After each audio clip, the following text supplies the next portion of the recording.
vojnovým veteránom, či z druhej svetovej vojny, či novodobým veteránom, ale aj každému jednému, ktorý slúži Slovenskej republike tak dobre, ako najlepšie vie.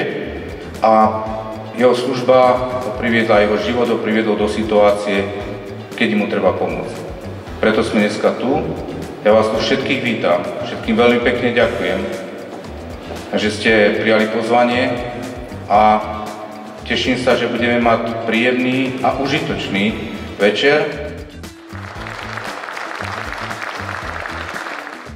Vážení priatelia, ak sa pýtate na cieľ výťažku dnešného gala večera, ten bude určený pre desiatnika Ondreja Kováča na získanie špeciálneho elektrického vozíka.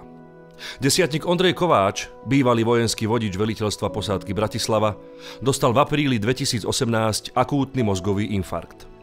Zastihol ho v plnom zdraví. Rodina sa najskôr dozvedela, že zrejme neprežije. Ondrej bol a je bojovník.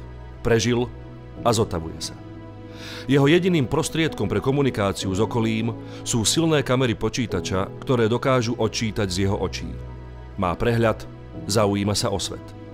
Pomohli mu už lekári, rehabilitácie, obrovské úsilie jeho manželky Denisy a rodiny, kolegovia a zbierky organizované vojenskou podpornou nadáciou. Lenže táto pomoc nestačí. Naozaj uvedomí, čo v tom živote je najcennejšie a pevne verím, že aj tento pozdrav vo vás možno vzbudí tú správnu emóciu pred dnešnou charitatívnou dražbou. Som presvedčený, že sme si vybrali správne a že dnešný výťažok z dnešnej dražby poputuje na to správne miesto. 350 eur, 400 eur 15, 400 eur 15 po prvé, 400 eur 15 po druhé, 400 eur 15 po druhé, 450 eur 35, 450 eur 35 po prvé, 450 eur 35 po druhé, 450 eur 450 eur pre 35 po tretie. Predáme.